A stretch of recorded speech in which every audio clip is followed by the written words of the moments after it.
Hello, this is Dave Sugarbaker, and today is the 18th of August, 2024, and I have a sermon just got back from my two churches, and it's called The Calendar and the Clock.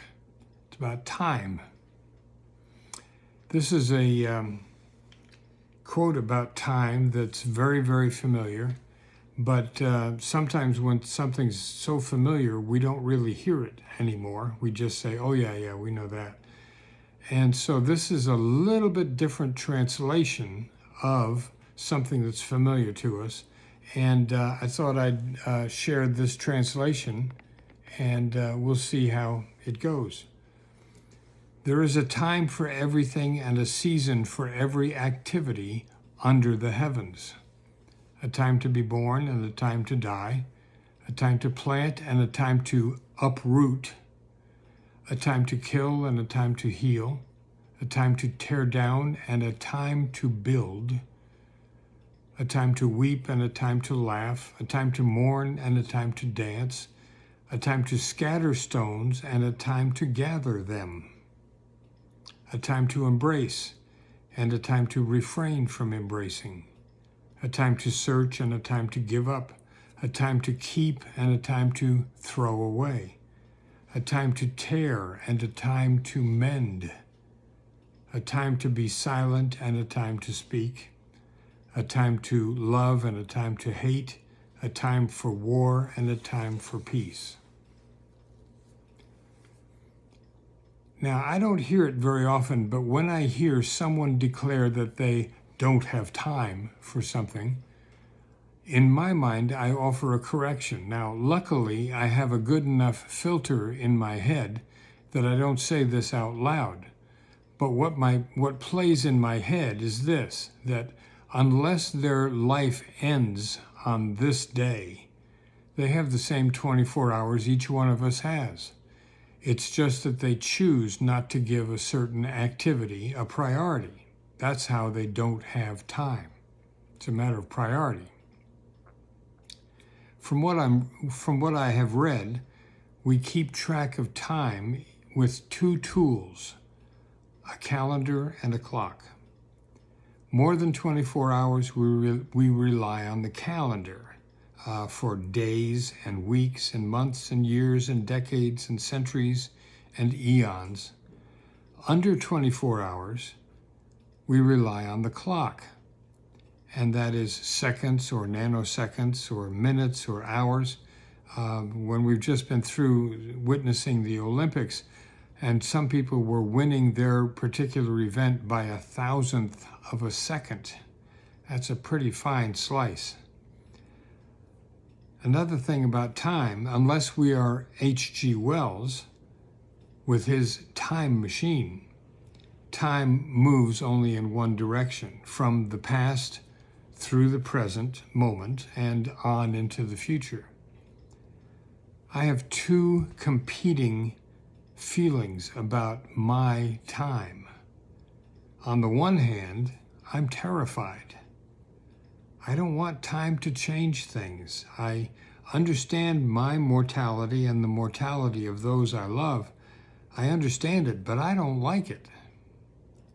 And yet there's another part of me that knows that the only thing that we human beings can count on is change. Life moves on in only one direction, and that is forward. And we can spend our energy and our life fighting against the inevitable, or we can learn to eat change for breakfast. It's our choice. We talk about God as the same yesterday, today, and tomorrow, and by that we understand that God is unaffected by time. And that may be some comfort in this sea of change that we have to contend with. There's a hymn that I like that was written by Isaac Watts that talks about time. And as I researched this hymn, it turns out it's the official university anthem of the University of California at Berkeley. Didn't know that. For all those years, I was a lot closer to Berkeley than I am now. I want to share a story with you that was created by Pam McAllister. The hymn is, "O God, our help in ages past." And it's a paraphrase of the 90th Psalm. It was written in 1714 when England was in a crisis. They were faced with a wave of religious intolerance. This is the same British religious intolerance that drove pilgrims to Plymouth Rock a century earlier in 1620. Isaac Watts, whose birth and death were 1674 to 1748, knew about intolerance. He was nursed on the steps of the Southampton jail, where his father, a Protestant with nonconformist sympathies, was imprisoned for worshiping with his family outside the state-sanctioned Church of England. So if you worshiped in the wrong place in those days, it could land you in jail. When he wasn't fighting for religious freedom, Isaac Watts Sr. ran a boarding school, and there he taught his frail, sickly son to love languages.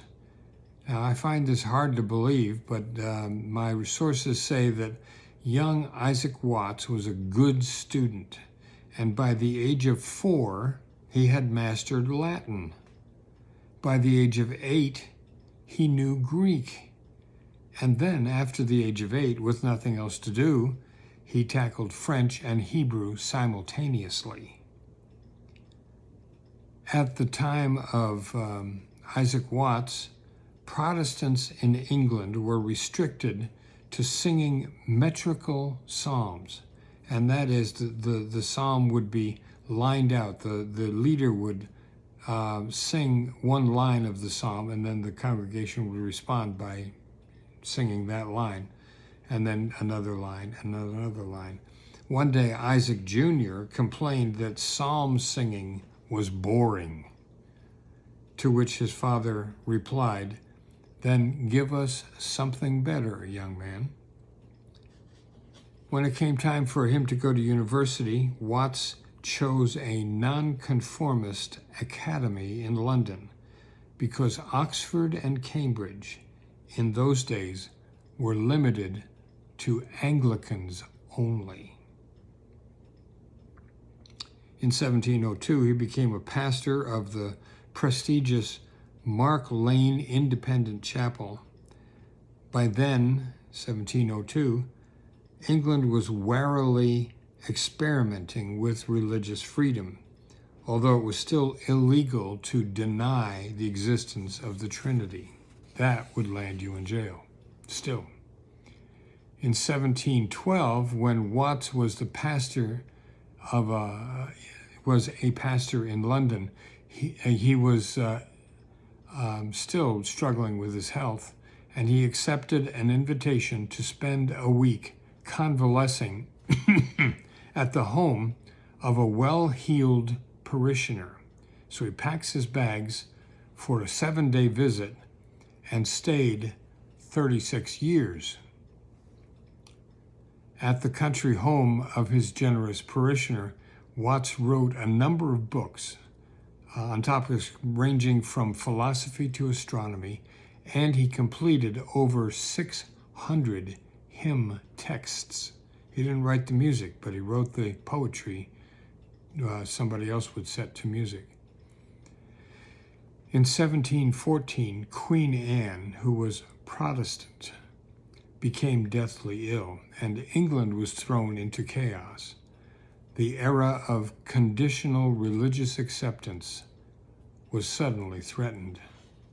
To make matters worse, Parliament hurriedly passed what was known as the Schism, S-C-H-I-S-M, Schism Act, designed to suppress religious dissent once again.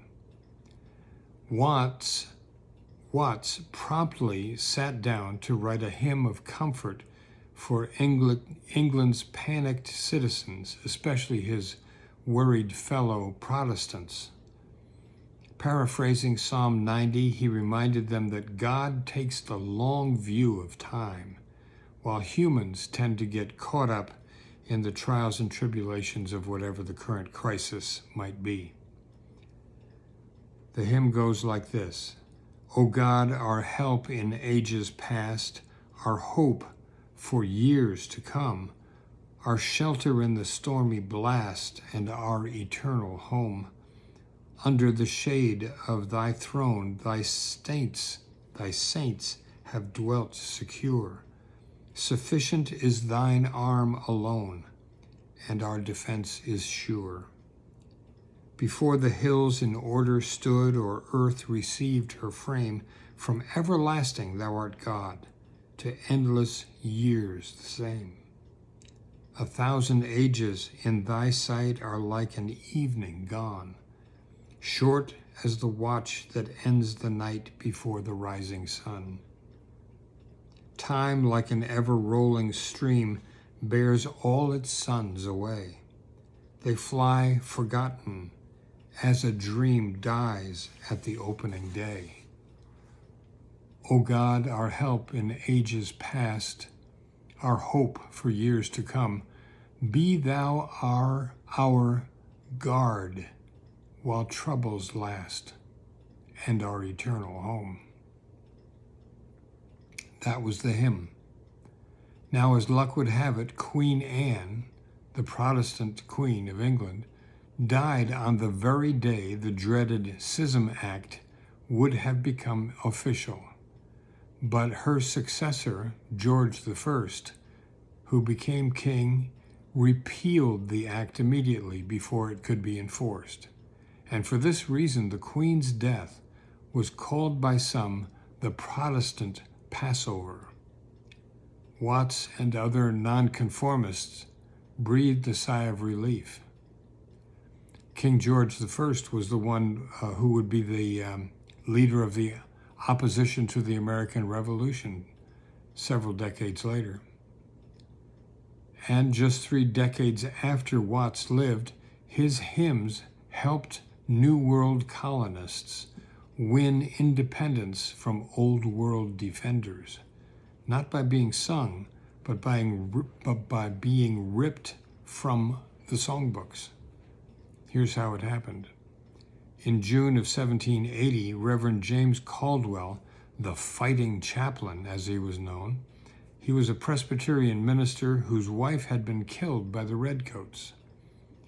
He was present at the Battle of Springfield in what was to become New Jersey. The Continental Army and some militiamen put up a fierce fight. In the middle of the battle, however, the soldiers ran out of the wadding necessary to pack their gunpowder. Without paper wadding, the muskets wouldn't fire and the battle would be lost.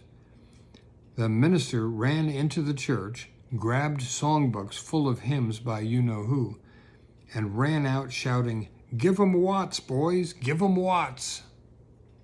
The patriots balled up pages from the hymn books and prepared their muskets and fired them away and won the day.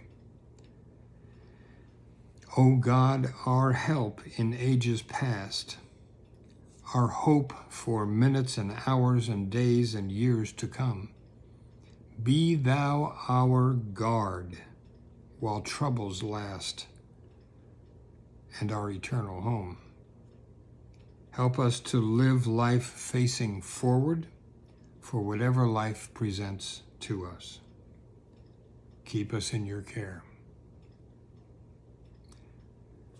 That's all I have to say about that. And God bless you. Take care. And if you find value here, I'd appreciate it if you'd pass it along. Thanks. Bye.